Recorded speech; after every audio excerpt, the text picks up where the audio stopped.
Highguard is off to a rocky start after launching to a barrage of negative reviews this week. A noxious cloud of internet cynicism has surrounded the free-to-play shooter ever since its announcement at the Game Awards. Weeks of silence from the developers only gave more oxygen to the grifters stoking the flames of pessimism. It's hard to imagine how any game could have survived such a baptism of fire. No surprise then that, now Highguard is here, hating on it is almost the compulsory thing to do. Complaints range from it having maps that are too big for its signature 3v3 mode, to its generic art style and presentation, to claims of poor performance and networking issues. Our early impressions were that it's fine. Staff writer and FPS connoisseur Morgan Park wrote that, after a few matches where I barely understood what was happening, the unique tug-of-war dynamic clicked. I found a warden I liked, and great matches were had. Yet he still bounced off it. I don't like the arcane punk art style at all. It sucks to dump entire magazines into enemies just to break their shields, just like it does in Apex Legends. And the siege phase is too chaotic to read what's going on. On me, crew! But if Highguard never attracts a huge audience, it won't be because it's bad. More than anything, Highguard feels ill-timed. A casualty of a vibe shift within the FPS genre that is seeing a move away from life-consuming live service games towards a resurgence of less sweaty, more social multiplayer experiences. How did this change in PC gaming's favourite genre happen? What games led to it? And what can Highguard learn from these prevailing winds?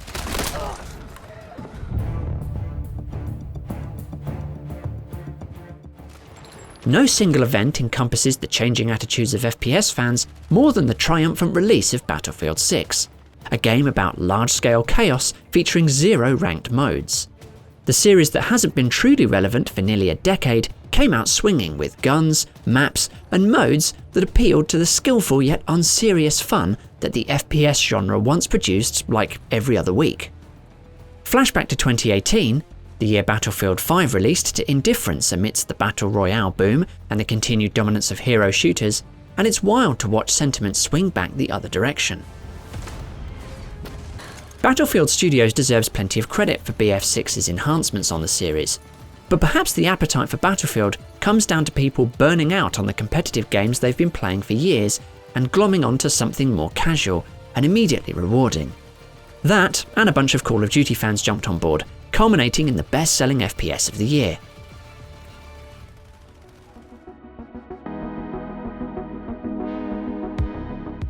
Arc Raiders is not a first-person shooter, of course, but its unexpected popularity was more evidence of a vibe shift that will be felt in shooters of all types. Arc Raiders' slick shooting, surprising enemy AI, and fantastic maps make it good, but its unexpectedly wholesome community makes it great. The ways Embark tweaked the incentives of the Tarkov-style extraction shooter to make PvP truly optional and cooperation more preferable is a milestone for the subgenre, capturing the magic of early DayZ, with slightly less potential for psychopathic fantasy. You can play it like an all-or-nothing deathmatch if you want, but honestly, that makes you the most boring person in the room. Instead, folks showed up by the millions for strange social interactions, pleasant exchanges, heartbreaking betrayals, and sometimes just role-playing a medic. Rescue Raiders, man, don't forget the name. It is, in essence, the accessible extraction shooter, and also the best of its kind.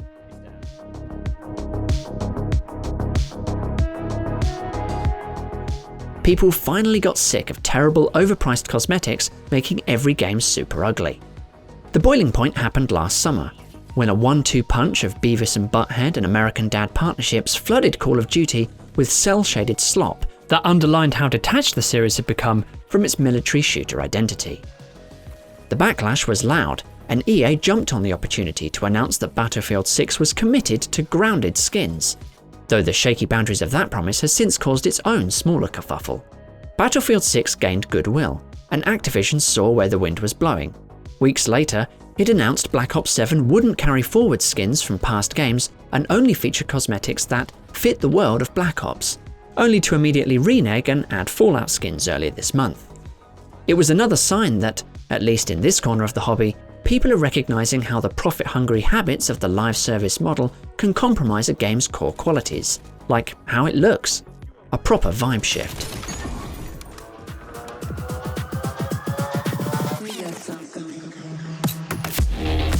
This pendulum has been swinging for years now, but it's sped up in 2025. FPSs that were once defined by their competitive scenes or notoriously high skill ceilings are broadening their horizons in an effort to attract a less sweaty audience. The Finals, which launched only with its complex 3v3v3 cash-out mode, recently debuted a casual 8v8 mode that's basically Battlefield Rush. Rainbow Six Siege celebrated its 10th anniversary by adding a new primary mode with respawns and relaxed team rules. Splitgate 2 unlaunched out of beta, stripped all of its hero abilities and esportsy modes, and re-emerged with classic arena shooter playlists.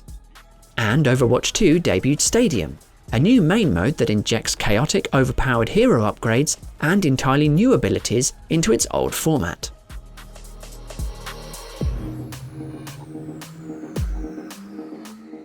I consider it a tremendous sign of health for the genre that purely co-op shooters are thriving.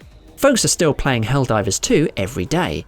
It's not as popular as it once was, but that's just fine, because folks show up for big updates and support the game if it's still great, which it is. The same goes for Warhammer 40k Darktide, which got new classes and significant quality of life updates in 2024 and 2025. And Deep Rock Galactic, which remains a perennial friend group game ahead of its roguelike spin-off coming this year. Also, did you know tens of thousands of people still play Left 4 Dead 2 every day? Goes to show that if you make a truly great replayable co-op shooter, you've got fans for life.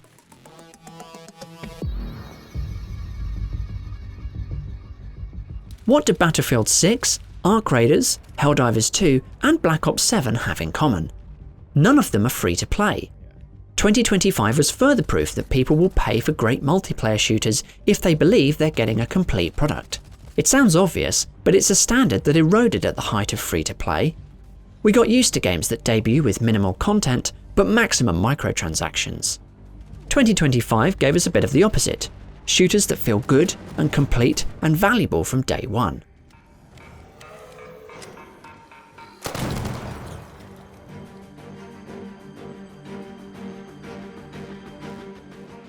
Despite tacking defiantly against the prevailing winds of the genre, Highguard's turbulent birth does offer some hope that the hero shooter isn't entirely out of ideas.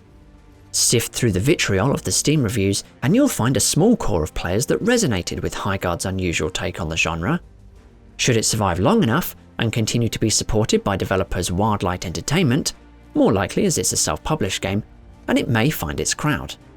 That's far from certain, of course, and Concord, which was similarly pronounced dead on arrival in 2024, still looms large in the memory of hero shooter fans.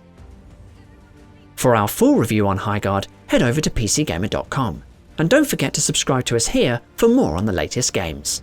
Thanks for watching.